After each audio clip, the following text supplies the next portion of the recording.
অবাক হচ্ছ না বন্ধুরা? সকাল সকাল আমি কেন গান গাইতে শুরু করে দিলাম, তাই তো? আজকে হচ্ছে আমাদের ঠাকুরের দিন, রবি ঠাকুরের দিন। মানে আজকে হচ্ছে 25শে বৈশাখ। তো 25শে বৈশাখ সকালবেলা একটু রবি ঠাকুরকে প্রণাম করব না বলো? আর রবি ঠাকুরকে প্রণাম মানে তো গঙ্গা জলে গঙ্গা পুজোর মতন ব্যাপার। রবি ঠাকুরের গান দিয়েই আমরা রবি ঠাকুরকে প্রণাম করব, তাই তো? তো আসলে এই গানটা আমি এই জন্যেই করলাম, আমি না সকালবেলায় উঠে যখনই রোজই স্ল্যাবটাতে একবার ভিজে কাপড় দিয়ে পুরো রান্নাঘরে স্ল্যাবটা একবার মুছে দিই। তো রোজই যখনই মুছি কেন জানি না আমার এই গানটা রোজ মনে পড়ে, মানে রোজ রোজ এই গানের কথাটাই মনে পড়ে যে আমার এ ঘর বহু যতন করে ধুতে হবে মুছতে হবে মোরে। তো সেটাই আজকে আমি তোমাদের সাথে শেয়ার করলাম। তো শুভ সকাল বন্ধুরা, লাইফ অফ বকুলে তোমাদের সবাইকে ওয়েলকাম। আশা করি সবাই ভালো আছো, সুস্থ আছো আর খুব খুশি খুশি আছো, তাই তো? আর আজকে খুশিটা আমাদের একটু বেশি, কেন না আজকে হচ্ছে 25শে বৈশাখ। অবশ্য আমার কাছে আজকে একটা স্পেশাল দিন নয়। আমি সকাল থেকে রোজই আমার একদম সেই 7টাতে রেডিওতে একটা চ্যানেলে রবীন্দ্রসঙ্গীত শুরু হয়, সেই তখন থেকেই আমার ঘরে রবীন্দ্রসঙ্গীত রোজ বাজে। আজকে স্পেশাল নয়, রোজ রোজ আমার ঘরে সকাল থেকেই রবীন্দ্রসঙ্গীত বাজে। তারপরে যেই রেডিওর প্রোগ্রাম শেষ হয়ে যায় তারপরেই তো শুরু হয়ে যায় আমার ইউটিউবে নানা রকম রবীন্দ্রসঙ্গীত শোনা। এটা আমার একটা অভ্যেস বলতে পারো। আমি যে সবটা মানে কাছেই থাকি তা নয়, ওই বাড়িতে একটু ঘরের মানে ডাইনিং টেবিলের উপরে মোবাইলটা দিয়ে একটু রবীন্দ্রসঙ্গীত বাজবে, এটাতেই আমার যেন মনটা শান্তি হয়ে যায়। মানে এইটাই যেন আমার পরম পাওয়া, আমার ভালো লাগা ভালোবাসা সবটাই হচ্ছে এটাই, বুঝতে পেরেছো? তো দেখো ওদিকে তো চা খাওয়া হয়ে গেছে, আমার এদিকের ঘরদোর পরিষ্কার শুরু হয়ে গেছে। আর গাছগুলো সব ওই সিঁড়ির ওখান থেকে নামিয়ে নিয়ে এসে এই জানলার ধারে দিয়েছি, কেননা এখন দুদিন তো একটু একটু বৃষ্টি পড়ছে। সেদিনও একটু বৃষ্টি পড়লো, আজকেও একটু বৃষ্টি পড়েছে ভোরের দিকটাতে, ওই জন্যেই গাছগুলোকে এখন এখানে দিয়েছি। অবশ্য এখন রোদ রয়েছে বেশ। সকালবেলাটা আমাদের এইটা পূর্ব দিকের জানলা, তো সকালবেলাটা খুব রোদ আসে। দেখো ওইটা ছিল বেডরুমের জানলায়, আর এটা হচ্ছে ড্রয়িংয়ের জানলাটা, মানে দুটো জানলা মিলে পুরো গাছগুলো দিয়ে দিচ্ছি। আর সিঁড়ির ধারটা আমার পুরো ফাঁকা হয়ে গেছে, জানলাগুলো ভর্তি হয়ে গেছে, তাই সিঁড়ির ধারটা আমার ফাঁকা হয়ে গেছে। চলো এবারে সব একটু আমার এ ঘর বহু যতন করে, তো শুরুতেই বলেছি ধুতে হবে মুছতে হবে মোড়ে, সে আমার ঘর তো আমাকেই ধোয়া মোছা করতে হবে পরিষ্কার করে, বলো? টেবিলটা একটু মুছে দিলাম, আর কালকে রাত্রে টেবিলের যে ক্লথটা পাতা থাকে সেটা একটু সাবান দিয়ে কেচে দিয়েছি। তো এটাই সকালবেলায় টেবিলটা মুছে দিলাম আর নিয়ে পেতে দেবো। আর এরপরে এখন টিফিন হবে, আর তারপরে দেখি সারাদিন আর কি হতে থাকে, এখনও ঠিক হয়নি। আর আমি হাতে একটা বালা মতন পরে আছি, দেখেছো? এটা না অনেক দিন আগে আমি বোধহয় মেলাতে কিনেছিলাম, আজকে হঠাৎ ওইটাকে দেখতে পেয়ে পরলাম, কিন্তু ভালো লাগছে না খুব একটা, বাজে লাগছে একটু, মানে কালারটা একটু বেশি ডিপ কালার আর কি। তো আমার হয়ে গেছে, এদিকে সব ডাস্টিং হয়ে গেছে, এবারে টিফিন বানানোর জন্য রেডি হতে হবে। চলো রান্নাঘরে যাই, টিফিনের ব্যবস্থা করি, একটার পর একটা কাজ রেডি।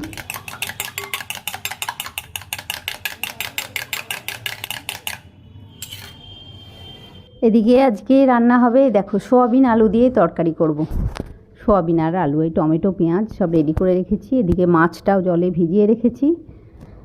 আর এদিকে বোম্পাকে আগে খেতে দিয়ে দিই, মানে ডিমের অমলেট আর ব্রেড টোস্ট করে দেবো। ও আবার ডিম পাউরুটিটা খেতে খুব একটা ভালোবাসে না, মানে যে পাউরুটিটাকে ডিমের মধ্যে ডুবিয়ে মানে ফ্রেঞ্চ টোস্ট করে দিলে ও ভালোবাসে না খেতে। ও আলাদা করে ব্রেড সেঁকে দাও আর আলাদা করে ওকে অমলেট করে দাও, ও সেটাই ভালোবাসে খেতে। তাই আমরা ঠিক আছে করে দিই।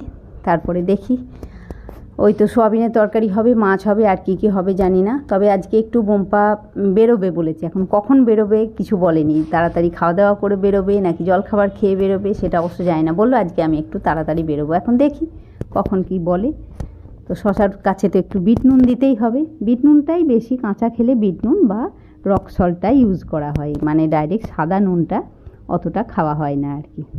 আর এদিকে আমার ডিমের অমলেটও হয়ে গেছে, এদিকে শশা দিয়েছি, কাঁচা লঙ্কা, ডিমের অমলেটে তো পেঁয়াজ দিয়েই করে দিয়েছি। এদিকে পাউরুটি টোস্ট, আর একটু মিষ্টি মুক্ত করতেই হবে, তার জন্য একটু দিলাম ছোট্ট করে বোঁদে। চলো আমি ওকে আগে দিয়ে আসি, আমি খেয়ে নিই, তারপরে আবার আমি রান্নাঘরে এসে হাজির হব। দেখো অনেকটাই টাইম পেরিয়ে গেল, এখন 10টা বেজে গেছে, আর আমি রান্নাবান্না শুরু করে দিয়েছি। আর আমারও অবশ্য জলখাবার খাওয়া হয়ে গেছে। আর আমি রান্নাবান্না শুরু করেছি, মানে বোম্পা বললো 1টা নাগাদ আমি বেরিয়ে যাব, মানে 1টা নাগাদ বেরোবে, মানে খাওয়া দাওয়া করে বেরোবে। তাই জন্য আমি চেষ্টা করছি যতটা তাড়াতাড়ি পারা যায় রান্না করার আর কি। আর এই সোয়াবিনটা করব, আলুটা সেদ্ধ করেছি, আর সোয়াবিনগুলো শুধুই জলে ভিজিয়ে রেখেছিলাম। এইভাবেই সোয়াবিন রান্না করতেন আমার শাশুড়ি মা, তো সেইভাবেই আজকে আমি সোয়াবিনটা রান্না করছি আর কি।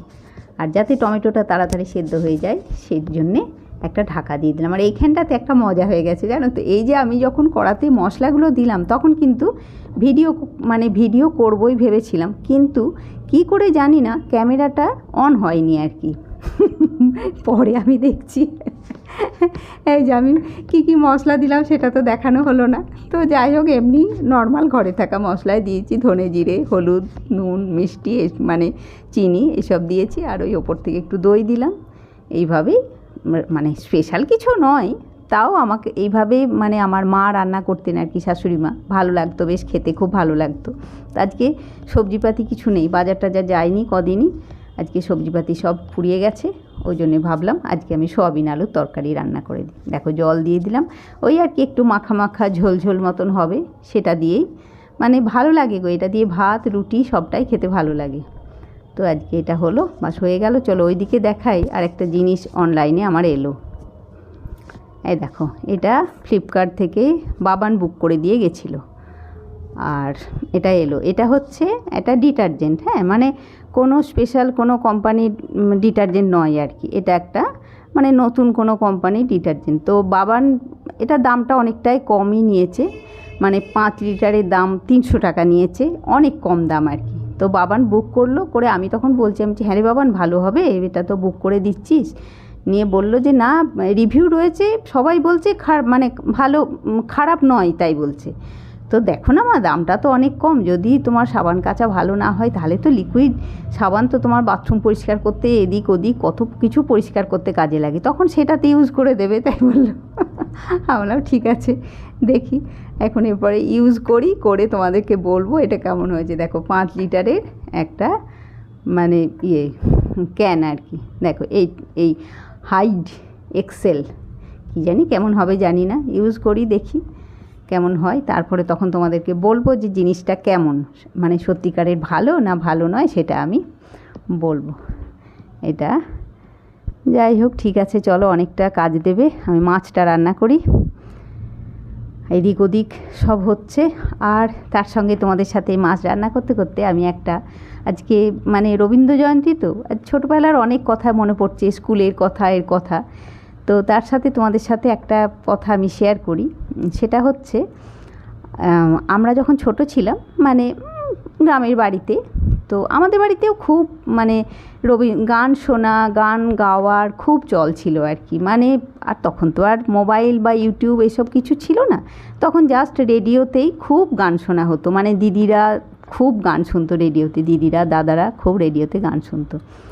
তো ওরকম রবীন্দ্রসঙ্গীতটাই তো তখন বেশি শুনতো রবীন্দ্রসঙ্গীত দিদিরা। তো দেখো আমার এই সর্ষেটা বেটে ফ্রিজে রাখা থাকে, সর্ষে বেটে, এটাই সেই ফ্রিজে রাখা ছিল আর কি, সেটা বার করলাম ফ্রিজ থেকে, এটা দিয়েই মাছটা করব। তো আমার আর ছোটদি আর কি, মানে বাগুইহাটিতে যে দিদি থাকে, আমাদের দুজনের মধ্যে কম্পিটিশান হতো। কীরকম যেন, মানে গীতবিতানটা নিয়ে বসতাম, এবারে গীতবিতানের পাতা একটা করে পাতা খোলা হবে, আর সেই পাতা থেকে একটা করে গান গাইতে হবে, এরকম ব্যাপারটা ছিল আর কি। মানে যখন ছোটদির দান পড়বে, ছোটদি গীতবিতান খুলবে, আর সেটার থেকে যেটাই পাতা বেরোবে, মানে সেই পাতাটার থেকে মানে যে কোনো একটা, মানে একটা গীতবিতানের পাতা খুললাম মানে মাঝখানে দুদিকেই গান থাকবে, তো সেটার থেকে দুদিক থেকে যে কোনো একটা গান গাইতে হবে। তো সেরকম আর কি, ছোটদি ওরকম, ওদিকে ছোটদি গাইলো, ওদিকে আবার আমার যখন মানে দান এলো, আমিও তখন ওরকম গীতবিতানটা খুলে আমিও গাইলাম, মানে পুরো গানটা গাইতে হবে এরকমটা নয়, হয়তো ছোটদি 2 লাইন গাইলো, আমিও 2 লাইন গাইলাম, আমি আমার বেলাতে আমি 2 লাইন গাইলাম। তো এটা না আমার মানে অনেক বড় অবধি খুব ভালো লাগতো ব্যাপারটা, মানে পরেও যখন মনে করো গ্রামের বাড়িতে আমি একা আছি, ছোটদির বিয়ে হয়ে গেছে, একা আছি মানে মা আর আমি আছি, ছোটদির বিয়ে হয়ে গেছে, হ্যাঁ, তো আমি তখনও না ওইভাবে গীতবিতানটা নিয়ে বসতাম, বসে একটা করে পাতা খুলতাম, আর যে গান আসতো, যে গান মানে আমার জানা, আর সব থেকে বড় কথা ওই যে পাতাটা খুলতাম না, মানে বইটা খুলতাম, যে পাতাটাই আসতো ঠিক একটা না একটা গান, চেনা গান এসেই যেত। সে হয়তো পুরো গানটা আমি গাইতে পারতাম না, কিন্তু 2 লাইন আমি গাইতে পারতাম। তো এইটা যখন আমি একা একা বসে করতাম না, আমার না খুব ভালো লাগতো, মানে কি বলবো, একটা বেশ একটা অন্যরকম অন্য জগতে যেন আমি পৌঁছে যেতাম। খুব ভালো লাগতো। এমনিতেও আমি মানে গান একটু ভালোই বাসি, গুনগুন করতেও নিজেও যতই গুনগুনও করতে ভালোবাসি, প্লাস গান শুনতেও খুব ভালোবাসি। তো এই ব্যাপারটা আমার মানে এখনও মনে আছে আর কি, যে এরকমটা করতাম। এখন আর ওইভাবে একা থাকিও না, তো আর ওইটা আর হয়ও না করা আর কি। আর তবে ছোটো থেকে গান শুনে একটা কথা জানো তো, গান যদি প্রচুর শোনা হয় না, তাহলেই দেখবে তোমার গান একটা মানে সুর সম্পর্কে, গান সম্পর্কে একটা আলাদা ধারণা তোমাদের হয়েই যাবে। তো সেই ছোটো থেকে প্রচুর গান শুনেছি, তো ওই জন্যে যে কোনো গানের একটা লাইন কমসে কম গেয়েই দিতে পারতাম আর কি। তো দেখো, এসব করতে করতে তোমাদের সঙ্গে গল্প করতে করতে আমার রান্নাটাও হয়ে গেল। বোম্পা চান করতে গেছে, এদিকে হয়ে গেছে ভাত ডাল এগুলো সবই হয়ে গেছে। এবারে বোম্পাকে খেতে টেতে দিয়ে দিই, তারপরে আবার ক্যামেরা অন করছি। চলো, আজকের মতন ভিডিওটা এবারে শেষ করছি। বোম্পা খাওয়া দাওয়া করে বেরোলো, আর ওই সময় তাড়াহুড়োর সময় আর আমি ক্যামেরা অন করিনি আর কি।